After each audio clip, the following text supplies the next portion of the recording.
Hi, and welcome back to part 3 of the Motivational Interviewing module as part of the SECSAT-APRN project. Again, I'm Annie Beers, a licensed professional counselor and also project coordinator.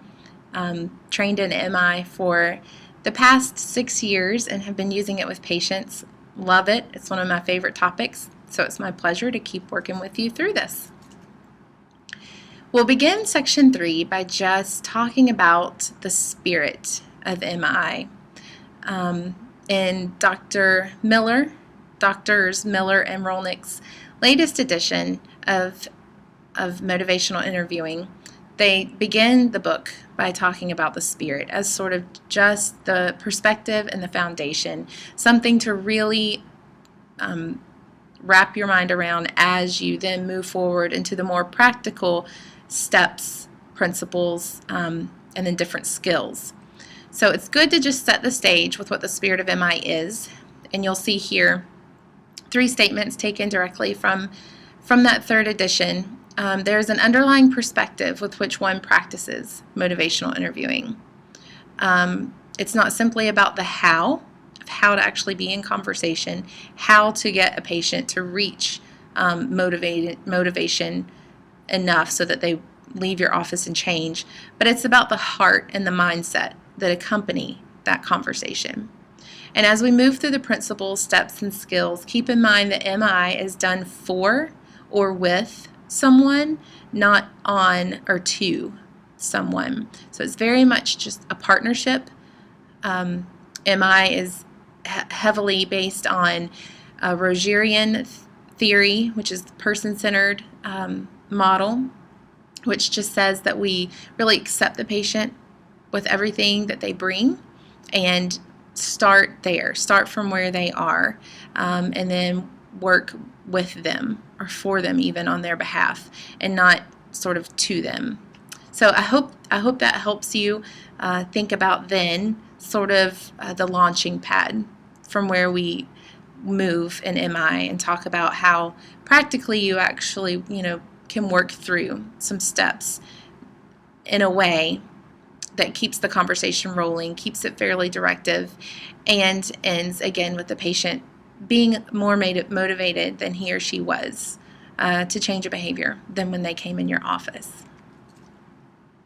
So the principles of MI, we're going to give you 4. There's actually several, and just due to time constraints and wanting to again present a picture of MI that is succinct and clear and that can be very useful to you in your various clinical settings, we've chosen these 4 to sort of highlight. So the first one is expressing empathy, the ability to accurately understand and then reflect back to a patient, to highlight the discrepancies that a patient brings up due to his or her ambivalence, just again that feeling of just being stuck. And so patients will often highlight then discrepancies in what they're currently engaging in and what they've stated they would like to see in their future. We're going to support a patient's self-efficacy because, again, the patient, him or herself, is the one responsible for the change that needs to come about. And 4th, we're going to resist that righting reflex, which is the reflex to fix the patient or the patient's circumstances even. So we'll talk a little bit more about that when we get to it. Let's start with empathy and why it's even important and point out that it's different from sympathy, which is just a feeling, again, to or on someone. But empathy is more for them or with them. So this sort of ability to understand really where they're coming from, which then communicates acceptance of that patient. And also recognizes then intrinsically what the patient brings as strengths to the table, because they're there, they may be small, and they may not be strengths that we ourselves would think of possessing, but it's up to us to be able to pick that out and be able to reflect that back to the patient as we're really expressing accurate empathy for their circumstances, their situation, and where they are. So keep these tips in mind. Empathy, just like the rest of the skills and principles that I'll be talking about, is not something that you've never had happen before or practiced before with your patients. But again, we're just sort of giving you a framework and a model. So specifically when we talk about empathy, it's good to keep in mind these tips, that we want to start the conversation always by asking permission. This clearly communicates that we're going to accept the person where they are, even their willingness to talk to us. So starting the conversation with a simple question, is it all right if we talk about this today? And letting the patient voice their acceptance. We want to maintain good eye contact, respond with our face and our bodies, the way we position ourselves, the way we remove obstacles in between us and the patient. Verbal and nonverbal encouragers to keep the patient talking, certainly reflecting back what the patient's saying so that they know that you're tracking with them. And then, of course, we're going to avoid passing any kind of doubt on what the patient's saying or judgment. So the second principle is the highlighting discrepancies, again, between current behavior and future goals. So an example of when you might hear or see this, an example then of how you can highlight something that you've heard or seen from one of your patients is by saying something like, you enjoy your work and doing well in your job is very important to you. And sometimes when you drink during the week, you can't get out of bed to go to work. Last month, you said you missed 5 days.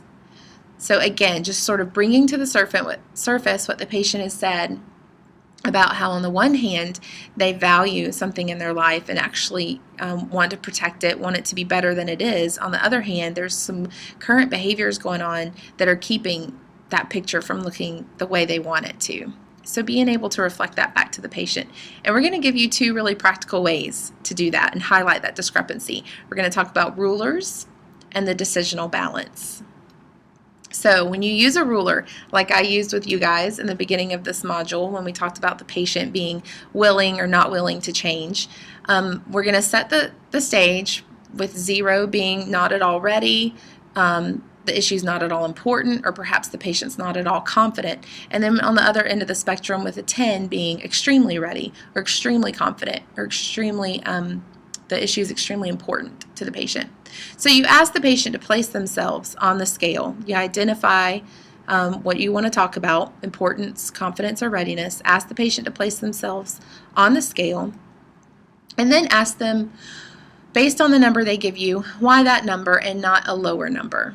So you always begin with the higher and ask, why did you place yourself at an 8 and not a 6? And that will get the patient talking about why they're actually motivated. If a patient places themselves super high up at a 10 and they're extremely ready, it might not be the best idea to go back because they're telling you they're as ready or they're as confident as they're going to be. So just again, try and get a little bit more information from them of why they've given themselves such a high number. It'll serve the same purpose to really get the patient talking about what's led them to be so motivated to make the change. And then what would have to happen in order to move your number up higher if they are lower than a 10. So this gives patients the opportunity to just think ahead to future scenarios and what's actually going to encourage them along the way to keep moving towards their change, to make them more confident or to make the issue even more important. And all along the way when you're using these rulers, you want to take the opportunity to just reflect. And we'll talk about reflections a little bit later, but just to let the patient know that you hear them. And so the decisional balance is another way to highlight discrepancy.